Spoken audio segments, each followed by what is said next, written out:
Peace and blessings, my beautiful people. It's your boy Mickey Fenty, aka Mickey Made It. If you're new to this channel, you know what to do to this channel. Subscribe right now. Okay, today's episode, you guys, this is crazy. A lot of times we see on social media, there's so many people acting fake rich. I started to cry. I don't know why. And not only is it deceiving to the youth coming up thinking that everything is just done fast and you can get things just the fast way all the time. Some of these people don't even have the pictures that they put up. They don't have, all they have is the promo, and they don't have any moolah in the pockets. And it all boils down to financial literacy. And people could make money if they had the right information. So what we're going to do is go through some videos. And this conversation just forms around how some people make the mistakes and how to think. And there's some people in there with some conversations on, just opening your minds up to what this really thing is all about and how to get your money and keep your money working for you. So let's jump into it. Thank you for all the support you guys have been showing me. I appreciate it. We're getting up there almost to 3,000. So let's get it.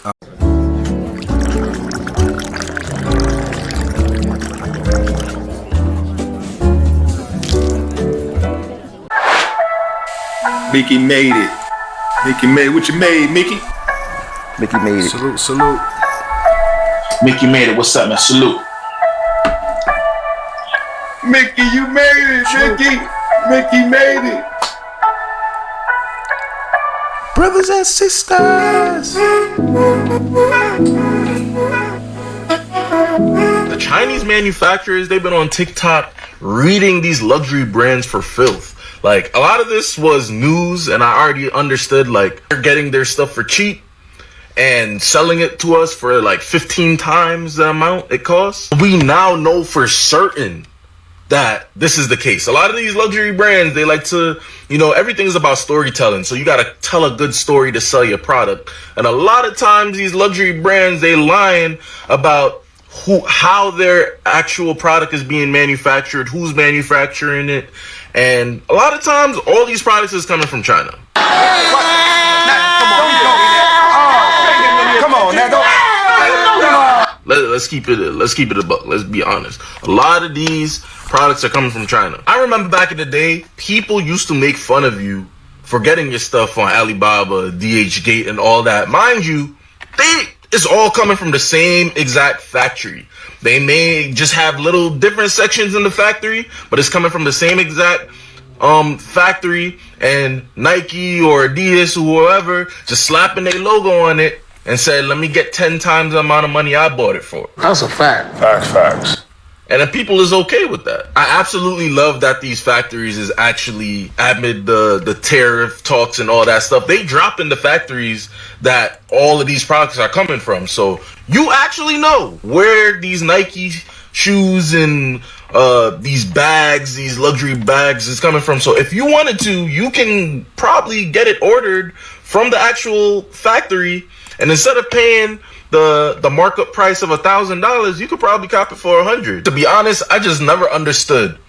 Like, listen, if something comes from the same exact factory, why are you gonna make fun of somebody for getting it at a cheaper price?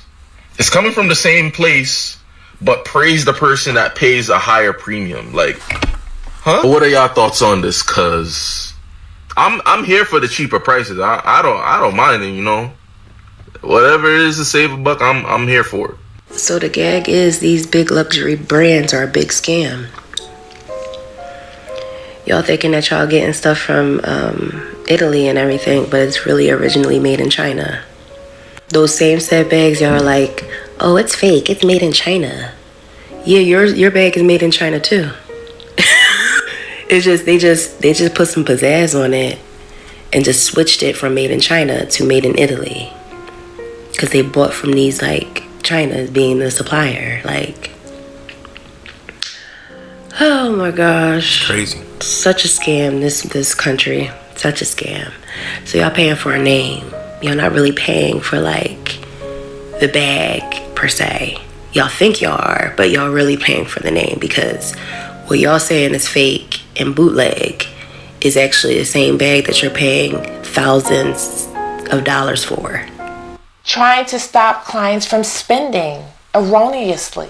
It's the space that I'm in, the urban hip hop music business. I definitely think that it's a cultural problem that we overspend, we prioritize materialistic things over what makes sense. So I'm very clear on my purposes to whoever will listen is to not do that. I'm not going to tell you that you can't buy the chain, you can't buy the Lamborghini, but what I'm going to tell you is that there's a balance. And I'm going to tell you that you can't do everything all the time at the same time. So my job is to, insulate and protect them as best as I can. What do you think's wrong with our culture financially, like when it comes to finances and stuff? Education. I'll be honest, like parents, listen, as much as whatever this and that, exactly. Like, if you look at it, the rappers, not even rappers, trappers, anyone who's getting money, what's the first thing they do? Yeah, in that society, in our culture, what's the first thing you do? Buy jewelry. Material things. Yeah, buy cars. So again, it's mentality. If you want to be really rich, like truly wealthy, actually optimizing for a high salary is not what you should be focusing on. I learned this at Stanford Business School, and it completely changed how I think about my own career and caused me to quit a very lucrative 6-figure finance job to actually pursue my own company. And this is why. So there's tons of personal finance content out there, and as someone who grew up in an immigrant family, learning how to save and budget and not get daily coffees and max out my 401ks, those are all great things to be doing, but doing those alone will never make you truly, truly wealthy. If you look at the richest people in the world, they all have one thing in common, and it's that they own equity, meaning that they actually have an ownership stake in a company, if not multiple companies. To illustrate why equity is important, let's say that we're working at a bakery and we make $10 an hour, we work 10 hours a day, so we make $100 a day. To increase that, you only have two opportunities, right? You can either hopefully negotiate a slightly higher salary, $20 an hour, $30 an hour, or you work many more hours and you're giving up essentially your time for more salary. And the upside is relatively limited. And regardless of whether the bakery does poorly, in which case we're probably out of a job anyway, or they explode and become the next crumble cookies, we still earn $100 a day or whatever higher negotiated rate we get. If we earned equity, for purposes of this conversation, let's say that we had the opportunity as employees of this bakery to earn 10% ownership of the company. Over time, even far beyond, 10 years in the future, maybe we're not even working at this bakery anymore, our 10% ownership stake still exists. And if someone comes in and bought the company for, say, $100 million, we would be entitled to $10 million of that as an owner of the company. And that's why equity is really important, because there's no cap in the same way that salaries are capped, either by the hourly rate you're able to negotiate or the total hours that you work. It instead is the collective value driven by the company that you have a stake in that can grow over time, even beyond the time that you work there. So how do you actually get equity? That's what I'm hoping to use this page for.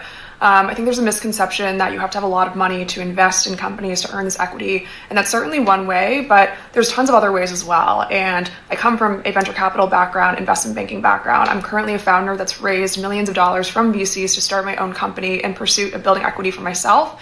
And I want to teach other people using that skill set, whether it's helping people identify promising startups to work at that offer equity as part of compensation that could be really lucrative one day, all the way to helping people who want to start their own businesses raised from venture capitalists. Everyone knows that the financial system already is really unfair and favors the wealthy, and my hope is to actually enable more everyday people to earn equity so we can all build wealth together. Luxury goods are a scam. The concept of luxury was created to get poor people to waste their money. Take a look at this video. Luxury is a concept for poor people to aspire to. Luxury, past a certain point of wealth, the clients are actually post-luxury. Explain to me post-luxury. So if I just made enough money to buy a Ferrari, I might go buy a Ferrari. But if I'm worth enough money to buy Ferrari, like the entire corporation, I don't really care whether or not I drive a Ferrari because I'm worth $100 billion. It's irrelevant whether or not I'm driving a Ferrari, right? And so these people are literally post-luxury. There's a third option here. You can become post-luxury, or you can become pre-luxury. What he's talking about is a subset of people who have so much money that they've realized, I don't need the luxury goods that I aspired to acquire so I could signal my wealth. Because as soon as you have the wealth, you don't need to signal it. Or you can be like me, you can be pre-luxury. What's pre-luxury? How would you define it? For me, I'm pre-luxury in the sense that I've also realized that those luxury goods don't get me what I thought they were going to get me. So I own nice things, no problem with that. But there's no logo or status or signaling involved with my decision-making process for buying a thing. Girl math this, girl math that. You guys, it's 2025, and in this economy, I'm gonna be so real. Millionaires are made in recessions, and the broke are often left more broke. If you want to get ahead of the curve, this is the time to be more financially responsible. Basic financial tips that you should know. Rent is like $3,000 a month. You should at minimum be making really like 2.5 times that. You should be budgeting at least 20% for savings, investment, and debt. If you continue to spend more money as you make more money, you're never actually really making more money. Trying to look like you have more money than you actually have and what you actually can afford will be your downfall. It will catch up to you. If you can't manage 50K, you will never be able to manage 500K. If you cannot buy it twice, at minimum, really 3 times, you cannot actually afford it. Maybe it's because I'm a Gen Z, but I feel like you should have at least minimum 3 streams of income per month. Your credit score does matter. I'm 54, and if you're younger than me, here's some really hard financial truths that are probably going to make you uncomfortable, but they just might save you. Your dream life is possible, but not with your current financial habits. If you need a payment plan to afford it, you can't afford it. You're not saving money when you buy something on sale. You still spent, you just spent less. If you don't control your money, someone else will. And guess what? They're not going to use it in your best interest. A credit card is not an emergency fund. If you don't take the time to understand money, you will spend your life working for someone who does. Financial stress, it's self-inflicted. You can't retire on vibes and optimism. You're going to have to work until you die if you don't start investing. Your bank account reflects your choices, not your excuses. You don't believe me? Take a look. Every dollar you spend is a vote for the life that you're building. What are you voting for? Security or poverty? You don't need a financial miracle. You need financial discipline. Stop praying for money and begin managing what you have. Your future is being sold off one impulse purchase at a time, and you will never escape the cycle of being broke until you admit that you are the problem. Hope that helps. I just seen a tweet by a grown man saying, did I just go broke buying playoff Ravens tickets? And he showed his account. It was $580 for the tickets or whatever, and he had $27 in his bank account. Listen, as a grown man, please take your finances seriously. Coming from somebody who has touched a lot of money in the early 20s, fucked up a lot of money, taking some risks, and then makes a lot of money again, please take your finances seriously, especially as a grown man. Financial stress damn near can kill you. It can literally shave off years of your life. There are statistics around how a lot of people couldn't endure a $1,000 emergency. Think about how many people don't have 4 figures in their bank account. That is just $1,000. It's literally so many, and it's sad. For any young man out there, please try to stack your first $5,000. Try to be able to put away $10,000 in an emergency fund that you don't touch and live below your means. Living paycheck to paycheck, for some, is unavoidable due to circumstances, but for many people, you can actually take 2 to 3 years of your life in your 20s and appropriately save and maximize your earning potential and live below your means, and you'll be ahead of 85 to 90% of the men on the planet. It is definitely not a flex to show your account and you have $27 to your name. That's 2 to 3 Chipotle bowls and a bag of chips. Let that sink in. No, because let's talk about how China exposing luxury brands for selling them cheap-ass goods is even going to change the music industry. Rappers are not going to be able to rap about the same things anymore. How do you look like rapping about, your Louis belt and designer this and designer that when the jig is up? All that shit is worthless. You know what I mean? Because, like, think about it. The whole point of brands sending these celebrity puppets their items was so that they can flex to their everyday audience that, oh yeah, I'm making money, I'm rich, and y'all niggas is broke, and this is something to aspire to. But I've been peeped and I've been telling y'all, celebrities don't have no goddamn money. They get all of that shit for free in exchange for promoting it to your everyday hardworking ass. Yeah. And so what does that make you want to do? It's all about psychology. It makes you want to go grind and hustle. You listen to trap music, you want to grind and hustle so you can go buy what they're talking about. It's subliminal programming. And so now that the jig is up, the spell has worn off, that, oh yeah, all that shit is bullshit. Celebrities are actually broke. They don't really have any money to buy half that shit that they wearing. They getting it for free because they're living off of a goddamn label loan, low-key doing criminal, dirty, shady business, you know, to make any kind of real money because they don't make no money off of streams. But now you can't even flex the designer names. Now you can't even flex your Louis belt. Now you can't even flex your Louis bag, your Louis duffel. So how you really about to make any money? If, you know, your daddy, Louis V and Balenciaga, their shit not even worth anything now, and it's definitely not worth flexing. We got to talk about networking.